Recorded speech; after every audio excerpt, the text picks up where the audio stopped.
प्यारे विद्यार्थियों, आज हम अध्याय 7 विज्ञान कक्षा 10 नियंत्रण एवं समन्वय यानी कि सजीवों में नियंत्रण कैसे होता है, समन्वय कैसे होता है का जो अध्याय है उसके महत्वपूर्ण प्रश्नों के बारे में जानेंगे। यह अध्याय भी परीक्षा की दृष्टि से अति महत्वपूर्ण है। अतः बालकों, आपसे ये उम्मीद है कि आप इन प्रश्नों पर गौर करेंगे, इनको याद करेंगे तथा परीक्षा में अच्छे अंक प्राप्त करेंगे। तो इसी आशा के साथ मैं अपना ये वीडियो शुरू करता हूँ। ये अध्याय है, यह बालकों 6 अंक का है। कितने अंक का है? 6 अंक का है।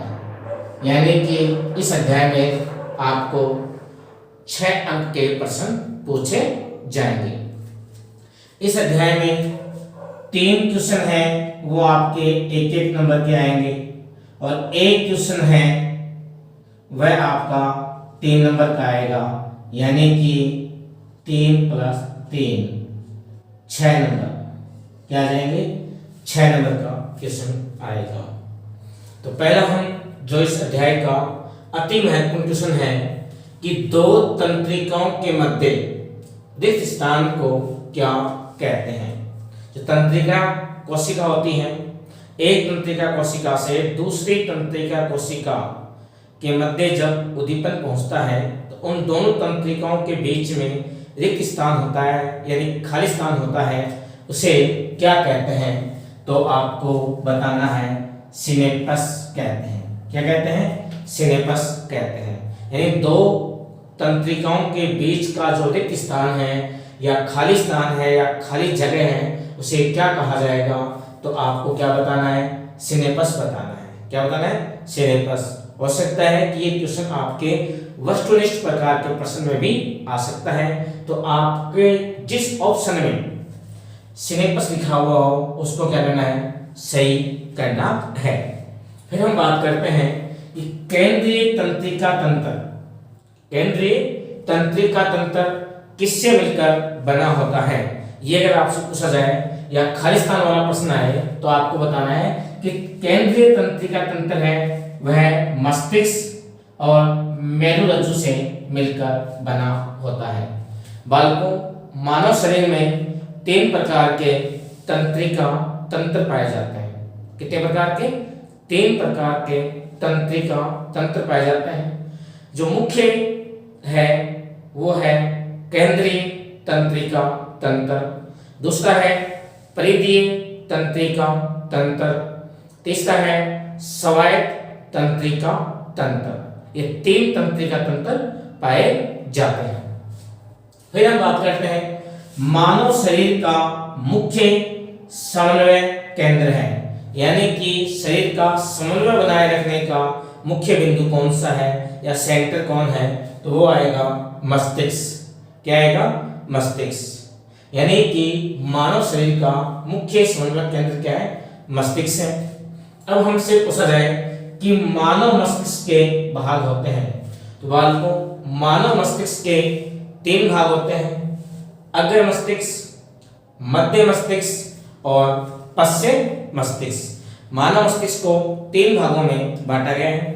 पहला भाग है अग्र मस्तिष्क, दूसरा भाग है मध्य मस्तिष्क और तीसरा भाग है पश्चिम मस्तिष्क। इसमें से सबसे जो मुख्य भाग है वो है अग्र मस्तिष्क, क्योंकि इस भाग में स्मरण शक्ति, सुनना, बोलना, भूख, प्यास, निद्रा आदि के सभी संवेदी केंद्र स्थित होते हैं। जैसे हम खाना खाते हैं तो हमें यह आभास कब होता है कि अब हमारा पेट भर गया या हमें भूख लगी है। सोना है, सुनना है, बोलना है, जागना है, इन सभी के केंद्र हैं वो किस में होते हैं? अग्र मस्तिष्क में होते हैं। अब हम बात करते हैं कि परिधीय तंत्रिका तंत्र बना होता है, यानी परिधीय तंत्रिका तंत्र है उसका निर्माण किससे होता है?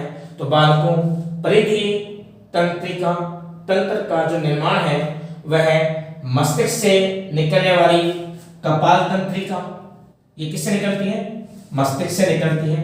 कपाल तंत्रिका वह मेरुरज्जु से निकलने वाली मेरु तंत्रिकाओं से होता है। कपाल तंत्रिका और मेरु तंत्रिका से परिधीय तंत्रिका तंत्र का निर्माण होता है। फिर हम बात करते हैं कि मानव शरीर का संतुलन मस्तिष्क का कौन सा भाग बनाता है? तो बालकों, मानव शरीर का संतुलन बनाने का जो कार्य करता है वो करता है हमारा अनुमस्तिष्क। कौन करता है? अनुमस्तिष्क। और ये अनुमस्तिष्क है बालकों, ये हमारे पश्य मस्तिष्क का एक भाग है। क्या है? पश्य मस्तिष्क का भाग है। जो लोग अपने शरीर का संतुलन नहीं बना पाते उनका कौन सा भाग प्रभावित होता है? अनुमस्तिष्क। आपने देखा होगा कि जो लोग मादक पदार्थों का सेवन करते हैं वह अपने शरीर का संतुलन नहीं बना पाते। वह चलते हुए लड़खड़ाते हैं या बैठे बैठे सो जाते हैं। तो इस स्थिति में क्या है कि उनके शरीर का या मस्तिष्क का अनुमस्तिष्क भाग क्या होता है? प्रभावित होता है। अगर आपको पूछा जाए कि मादक पदार्थों का उपयोग करने से मस्तिष्क का कौन सा भाग प्रभावित होता है तो आपको बताना है अनुमस्तिष्क। क्या बताना है? अनुमस्तिष्क बताना है। फिर आगे, प्रतिवर्ती क्रियाओं का नियंत्रण कौन करता है? प्रतिवर्ती क्रियाओं का नियंत्रण कौन करता है? तो कौन करता है? मेरुरज्जु करता है। कौन करता है? मेरुरज्जु करता है। यानी कि ऐसी क्रियाएं जिनका नियंत्रण मस्तिष्क के द्वारा न होकर मेरुरज्जु के द्वारा होता है उन्हें प्रतिवर्ती क्रिया कहते हैं। जैसे अब आपको पूछा जाए कि प्रतिवर्ती क्रिया का उदाहरण है। प्रतिवर्ती क्रिया का उदाहरण है बालकों, जब हम रास्ते में चल रहे हैं अचानक क्या होता है? पैर में कांटा या कोई नुकीली चीज चुभ जाती है तो हमारा पैर तुरंत वहां से हट जाता है। इसी प्रकार हम खाना बनाते समय हमारा हाथ किसी गर्म वस्तु से छूता है तो तुरंत हट जाता है। तो ये जो क्रियाएं हैं ये कौन सी हैं? प्रतिवर्ती क्रिया हैं। और इन क्रियाओं का नियंत्रण कौन करता है? मेरुरज्जु करता है। फिर हम बात करते हैं पादप वर्धी सदमन हार्मोन कौन सा है? जो पादप होते हैं उनमें भी समन्वय के लिए हार्मोन्स होते हैं जिन्हें पादप हार्मोन्स कहते हैं। तो पादप की जो वृद्धि है उसको कम करने वाला या वृद्धि को रोकने वाला हार्मोन्स कौन सा है? तो बालकों, पादपों की जो वृद्धि है उसको रोकने वाला हार्मोन है एब्सिसिक अम्ल। ये पादपों की वृद्धि को रोक देता है। अब देखिए, आपने देखा कि पादप वृद्धि सदमन हार्मोन है तो हम क्या बताएंगे? एब्सिसिक अम्ल। अब बालकों, जरूरी नहीं है कि पादप वृद्धि हार्मोन को पूछा जा सकता है। पादप वृद्धि हार्मोन, पादप वृद्धि हार्मोन। तो पादप वृद्धि हार्मोन है वो 4 होते हैं। एक पहला जो है वो है हमारी ऑक्सिन। क्या है? ऑक्सिन। ये पादप वृद्धि हार्मोन है। इस हार्मोन के प्रभाव से पौधों की क्या होती है? वृद्धि होती है। दूसरा जो हमारा हार्मोन है वह है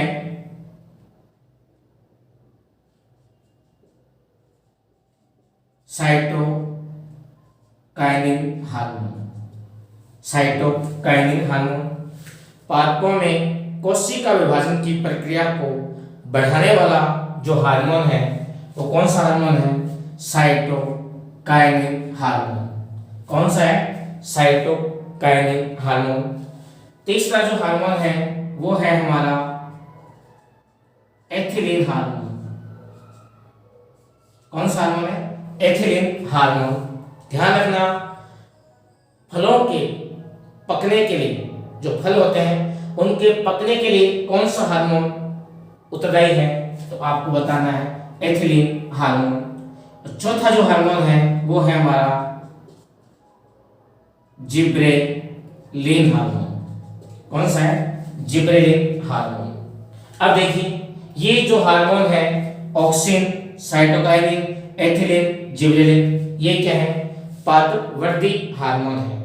अब बालकों आपको कोई वस्तुनिष्ठ प्रश्न दिया हुआ हो, उसमें कहा जाए कि पादपवर्धी हार्मोन नहीं है, पादपवर्धी हार्मोन नहीं है, और उसमें आपको ऑप्शन दिया हो, एक में ऑक्सिन दिया होगा, एक में साइटोकाइनिन दे दिया, एक में क्या दे दिया? जिब्रेलिन दे दिया, और एक में क्या दे दिया? एब्सिसिक अम्ल। तो उत्तर क्या हो जाएगा? एब्सिसिक अम्ल, क्योंकि यह है पादपों की वृद्धि को रोकने वाला हार्मोन है। या आपको पूछा जाए पादप वृद्धि सदमन हार्मोन है, पादप वृद्धि सदमन हार्मोन है, वहां आपको नाम दे दिया ऑक्सिन, साइटोकाइनिन, जिब्रेलिन और एब्सिसिक अम्ल। तो उत्तर क्या होगा? एब्सिसिक अम्ल होगा। अब हम बात करते हैं कि संकटकालीन हार्मोन किसे कहते हैं। जो मानव है, मानव में दो प्रकार की ग्रंथियां पाई जाती हैं, एक वाहिका युक्त ग्रंथि होती है, एक वाहिका विहीन ग्रंथि होती है। तो जो वाहिका विहीन ग्रंथि होती हैं वह अपने स्राव को सीधा रक्त में डालती हैं। किसमें डालती है? रक्त में डालती हैं। इन्हें वाहिका विहीन ग्रंथि कहते हैं। क्या कहते हैं? वाहिका विहीन ग्रंथि या अंतःस्रावी ग्रंथि कहते हैं। तो बालकों हमारी जो अंतःस्रावी ग्रंथि है उनके द्वारा स्रावित जो रस है उसे क्या कहा जाता है? हार्मोन्स कहा जाता है। क्या कहा जाता है? हार्मोन्स कहा जाता है।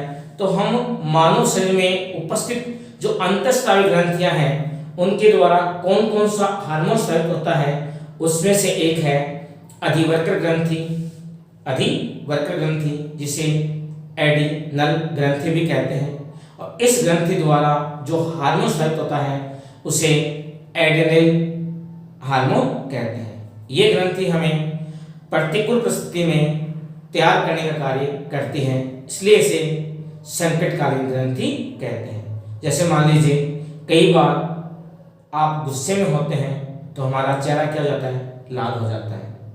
इसी प्रकार सर्दियों में हम जब बाहर निकलते हैं ऊनी वस्त्र पहने हुए नहीं हैं, हमारे जो रोए हैं वो खड़े हो जाते हैं, ठीक है। और किसी चीज को अचानक मान लीजिए संकट आ गया तो हम भयभीत हो जाते हैं, तो उस परिस्थिति में जो हार्मोन स्रावित होता है उसे एड्रेनल हार्मोन कहते हैं। तो अगर आपको पूछा जाए संकटकालीन ग्रंथि किसे कहते हैं, तो बात को संकटकालीन ग्रंथि एड्रिनल ग्रंथि को कहते हैं। किसे कहते हैं? एड्रिनल ग्रंथि को कहते हैं। और ये एड्रिनल ग्रंथि है, इसे हिंदी में अधिवर्तक ग्रंथि कहते हैं। और ये जो अधिवर्तक ग्रंथि है उसके द्वारा जो हार्मोन स्रावित होता है उसे एड्रेनलिन हार्मोन कहते हैं। फिर आपसे पूछा जाए कि मधुमेह रोग किस हार्मोन की कमी से होता है, यानी डायबिटीज कह दीजिए, शुगर कह दीजिए या मधुमेह कह दीजिए, वह किस हार्मोन की कमी से होता है, तो वह इंसुलिन हार्मोन की कमी से होता है। किससे होता है? इंसुलिन हार्मोन की कमी से होता है। और ये जो इंसुलिन हार्मोन है, इंसुलिन हार्मोन है, ये अग्नाशय ग्रंथि द्वारा स्रावित होता है। फिर हम बात करते हैं गलगन रोग किस हार्मोन की कमी से होता है। आपने देखा होगा कि कई जो लोग होते हैं उनका गला यानी यहाँ से सूजन आ जाती है, सूज जाता है, तो उसे हम कहते हैं गलगन रोग। और ये गलगन रोग है, ये आउटू ग्रंथि, हिंदी में आउटू ग्रंथि, इंग्लिश में थायराइड ग्रंथि में स्रावित जो हार्मोन है थायरोक्सिन हार्मोन, कौन सा हार्मोन है? थायरोक्सिन हार्मोन की कमी से होता है। तो थायरोक्सिन हार्मोन की कमी से हम देखते हैं गलगन रोग या नेत्रोसंधि रोग होता है। ये दो रोग किसी कमी से होते हैं? थायरोक्सिन हार्मोन की कमी से होते हैं, क्योंकि थायरोक्सिन हार्मोन है हमारे शरीर में होने वाली उपापचय क्रियाओं को क्या करता है, नियंत्रित करता है, इसलिए ये वृद्धि में भी क्या है, सहायक है। अब आपने सुना होगा कि आयोडीन युक्त नमक का उपयोग करना चाहिए। तो आयोडीन युक्त नमक का उपयोग क्यों करना चाहिए, क्योंकि आयोडीन युक्त नमक है वह थायरोक्सिन हार्मोन के निर्माण में क्या है, सहायक है। थायरोक्सिन हार्मोन है उसमें आयोडीन तत्व पाया जाता है। कौन सा तत्व पाया जाता है, आयोडीन तत्व पाया जाता है, इसलिए आयोडीन युक्त नमक का उपयोग करना चाहिए ताकि थायराइड ग्रंथि में थायरोक्सिन हार्मोन की क्या नहीं हो, कमी नहीं हो। इसी प्रकार बाल को हम देखते हैं कि हमारा जो ब्लड है, रक्त है, वो लाल होता है।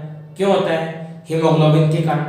हीमोग्लोबिन में क्या रहता है, आयरन तत्व होता है। तो बाय द वे आपको पूछा जाए कि थायराइड जो ग्रंथि है उसका जो थायरोक्सिन हार्मोन है, थायरोक्सिन हार्मोन में कौन सा तत्व होता है, तो आप क्या बताएंगे, आयोडीन तत्व।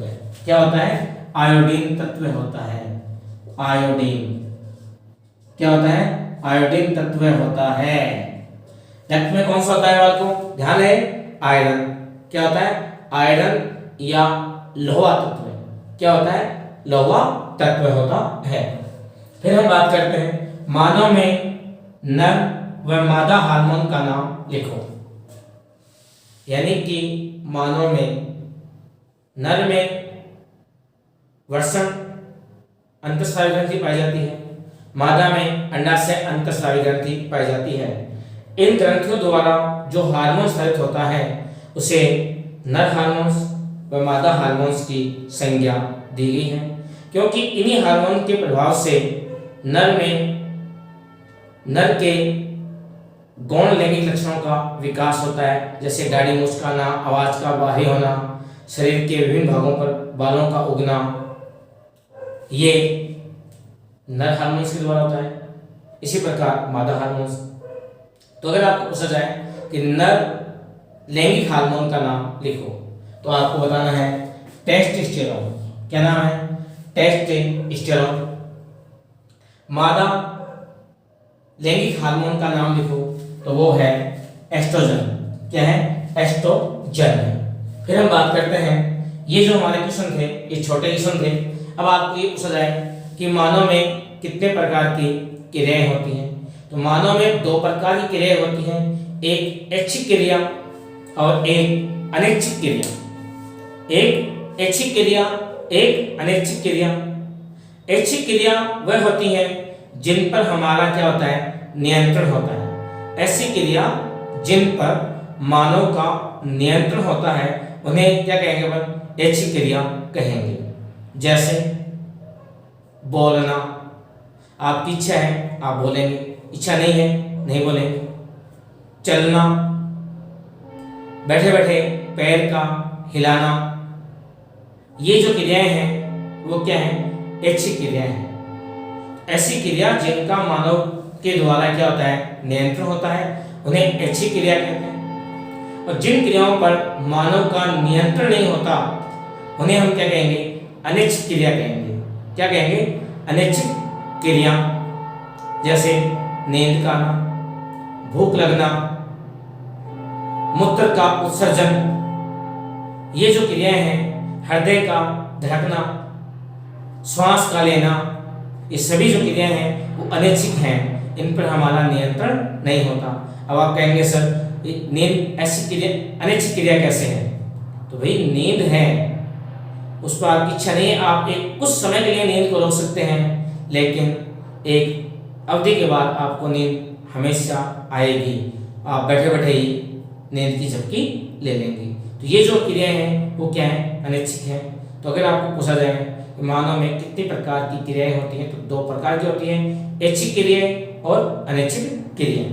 तो ये थे हमारे इस पार्ट के छोटे क्वेश्चन। अब हम बात करते हैं बड़े क्वेश्चनों की, 3 नंबर के क्वेश्चनों की। तो पहला जो सबसे महत्वपूर्ण क्वेश्चन है और ये कई बार बोर्ड की परीक्षा में पूछा गया है, वो है पादप प्रकाश की ओर क्यों मुड़ता क्यों दिखाई देता है। यानी कि जो पौधा है उसको हम छाया में रख देंगे तो जिस दिशा से खिड़की से प्रकाश आएगा उसी दिशा की ओर पौधा क्या हो जाता है, मुड़ जाता है। क्यों? ये है।